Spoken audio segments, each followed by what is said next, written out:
Good morning, Year 3. Welcome to today's English lesson. We are going to be carrying on with some more apostrophe work that we had looked at yesterday. So I'm going to begin with sharing you the learning objective and success criteria. Then we have a mini quiz to start us off for this lesson. So bear with me one moment. I'm just going to share my screen.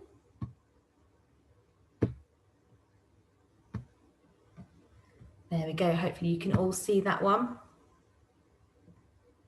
So our learning objective for today is to use apostrophes for contraction and possession. Our steps to success are to identify the use of apostrophes in poems. I can write in the role of a character, and I can write sentences using apostrophes for possession and contraction. Okay, are we ready? We're going to begin with a quick quiz. Are these sentences possession or contraction? Let's look. It's not fair. Is that a possession sentence or a contraction sentence? I took Grandma's scarf to her house. Is that a possession apostrophe or a contraction apostrophe in that sentence?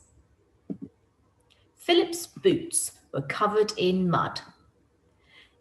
Is the apostrophe a contraction or possession? Sophie couldn't sit still.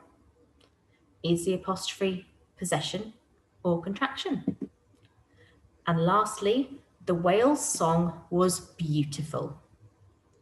What I would like you to do is spend about 5 minutes looking at these sentences. You may wish to write these down and label next to whether they are possession or contraction. So pause this video for a few minutes to answer those questions and then resume, and I'll reveal the answers on the next page.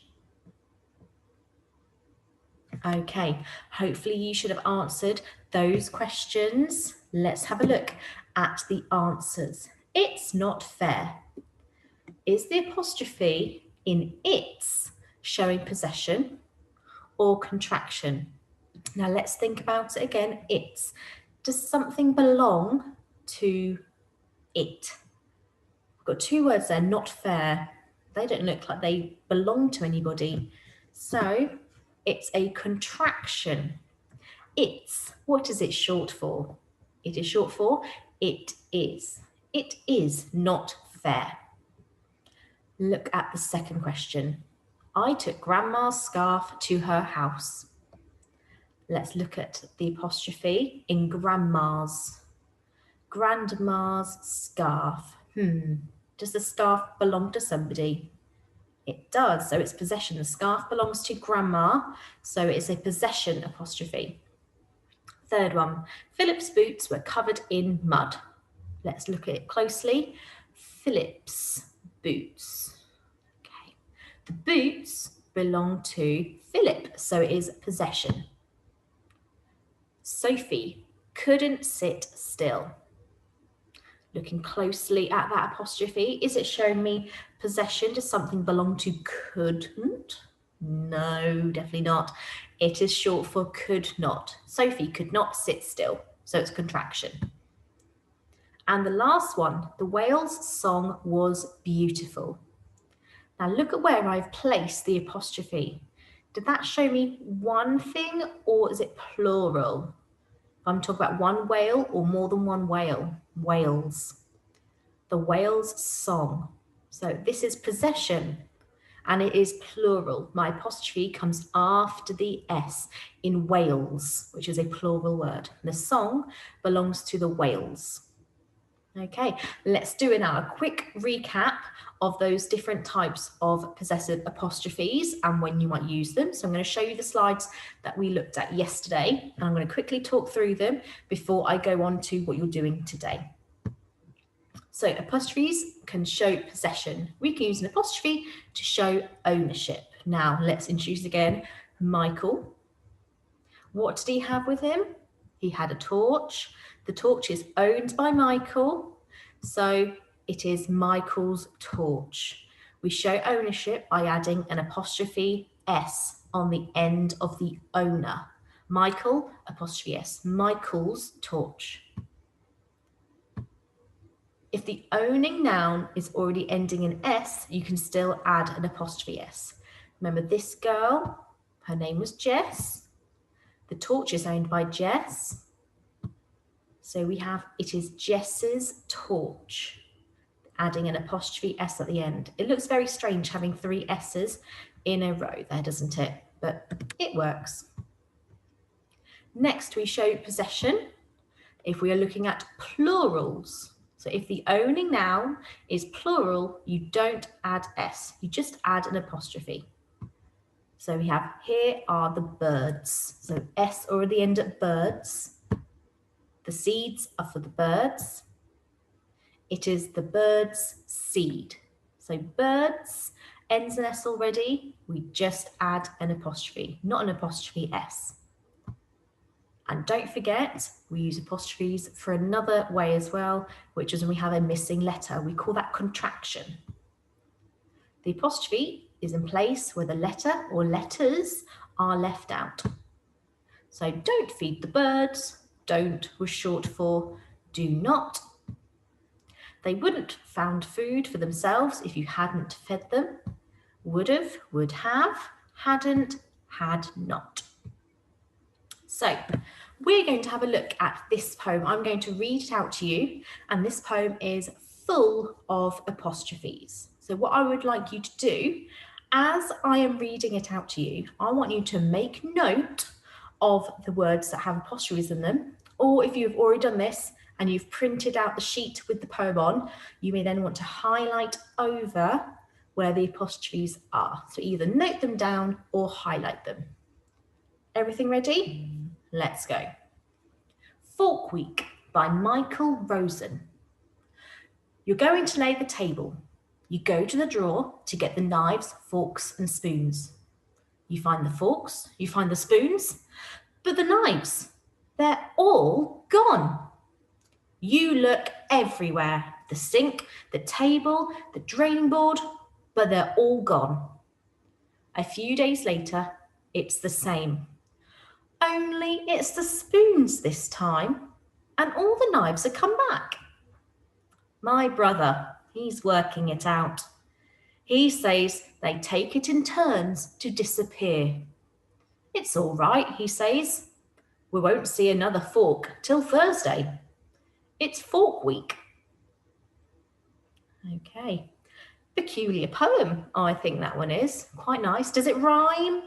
No rhyming in there.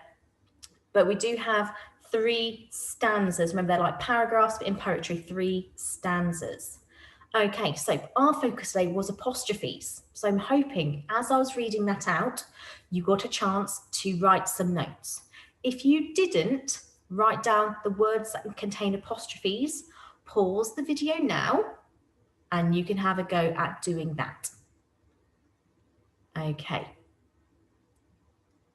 Right, shall we look at those apostrophes? I'm just going to escape this main one and I'm going to highlight or change the colour of the words. So Fork Week by Michael Rosen. Let's go line by line. You're going to lay the table. I can spot one in your. What is your short for? Can you think? It's short for you are. You go to the drawer to get the knives, forks and spoons. You find the forks, you find the spoons, but the knives, they're all gone. There. It's not a possessive apostrophe. It's a contraction apostrophe. And there is short for they are. You look everywhere, the sink, the table, the draining board, but they're all gone. So they are all gone. A few days later, it's the same. It's should be highlighted. And we had that already, so it's short for it is. Only it's the spoon this time. The other word was again, it's. And all the knives have come back. My brother, he's worked it out. He's short for he has worked it out, or he is in some cases. He says they take it in turns to disappear. It's all right. Again, we have another it's. He says, we won't see another fork till Thursday. So won't. What is won't short for? Short for will not. But we don't say wilt when we shorten will not. We say won't. So we actually change a letter as well. It's fork week. So we have another it's. Okay. So did you spot all of those apostrophes in that poem? Think about and maybe have a quick discussion with an adult at home. The apostrophes in this poem, were they contraction apostrophes or were they possessive apostrophes? Have a think. I'm just going to give you 10 seconds and I'll say the answer.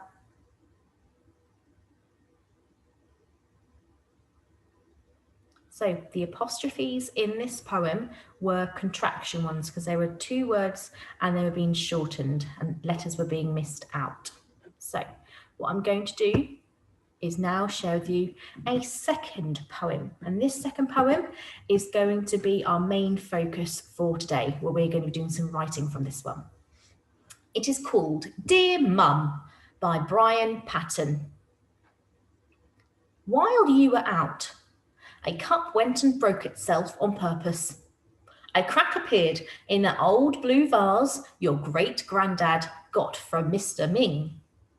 Somehow, without me even turning on the tap, the sink mysteriously overflowed. A strange jam stain about the size of my hand suddenly appeared on the kitchen wall. I don't think we'll ever discover exactly how the cat managed to turn the washing machine, especially from the inside, or how Sis's pet rabbit went and mistook the waste disposal unit for a burrow.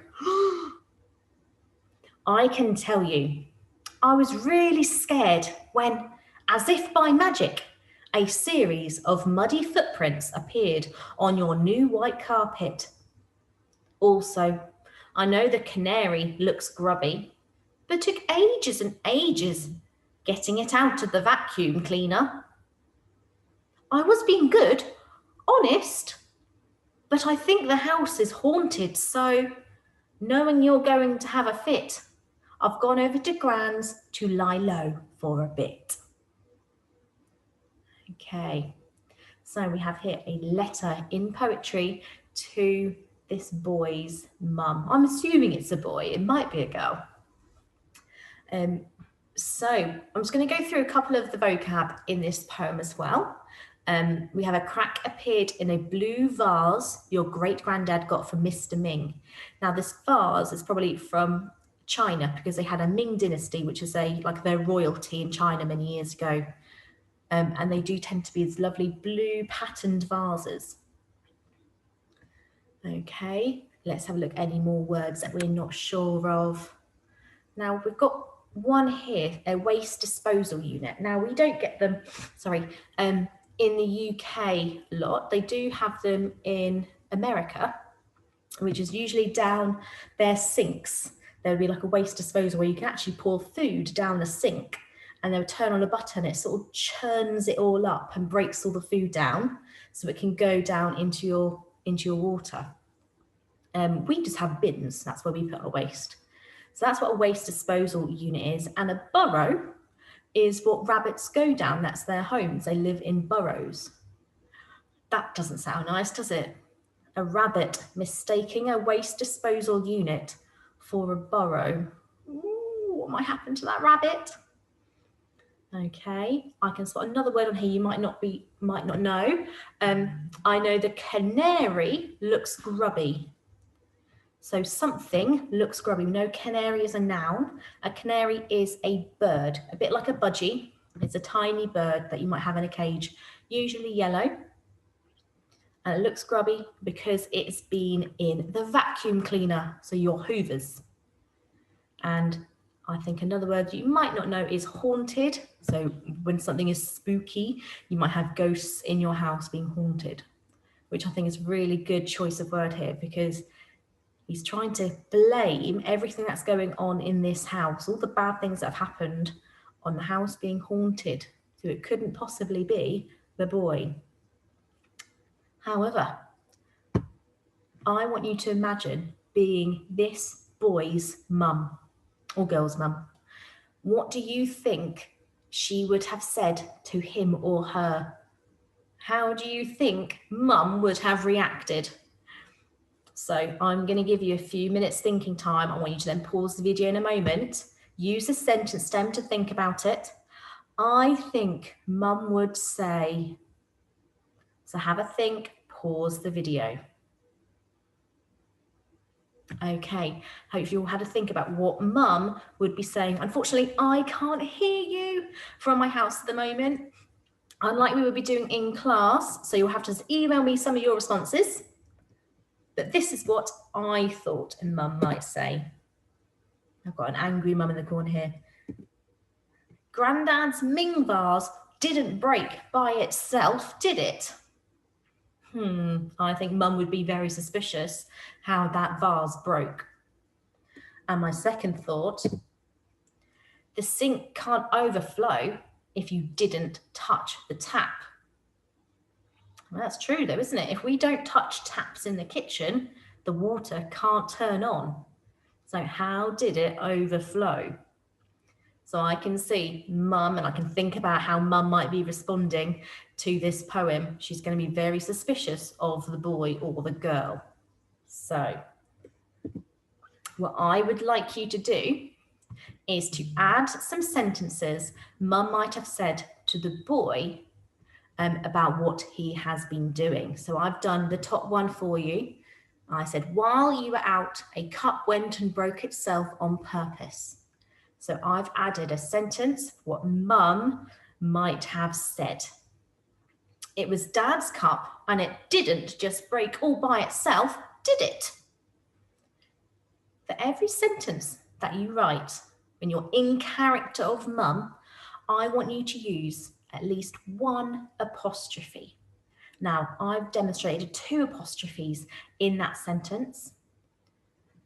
It was dad's cup, which is a possessive apostrophe. So I've put a little P underneath it, the dad's cup. The cup belonged to dad. And it didn't just break by itself, did it? Didn't, short for did not. So you have got 1, 2, 3, 4 sentences, what the boy is doing. I want you to get yourself in character and write a response, what mum would say, making sure that you have at least one apostrophe in each sentence. So the boy, a crack appeared in the old blue vase your great-granddad got from Mr. Ming. What would mum say? I said it in the previous slide, but I thought you might have something different. The boy, somehow, without me even turning on the tap, the sink mysteriously overflowed. What would mum say?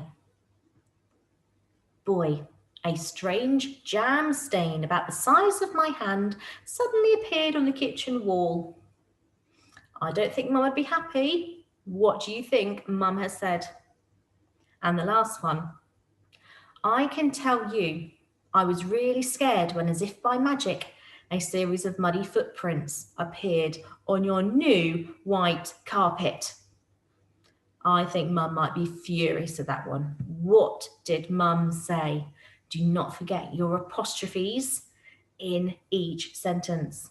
So I would like you to pause the video, having a go at these 4 sentences, thinking very carefully where you're going to add your apostrophes. And I want you to label or underline if it is a possessive apostrophe with a P, or is it a contraction apostrophe with a C. Pause the video now. Okay, hopefully you've done brilliantly at that today. So do not forget to send me your work. You may want to get an adult at home to check through each sentence that you have written, check that you have your capital letters and your full stops, and that you have added apostrophes in the correct places.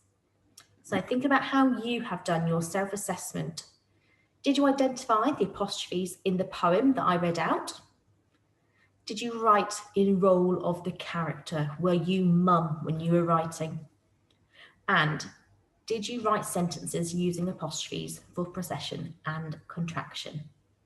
Give yourselves a round of applause if you have done all 3 of those tasks today. I cannot wait to see your in-character sentences, so do not forget to send them to me or to Miss Samani when you have finished. Okay, lovely. Thank you very much for today. I will see you tomorrow, year 3. Bye.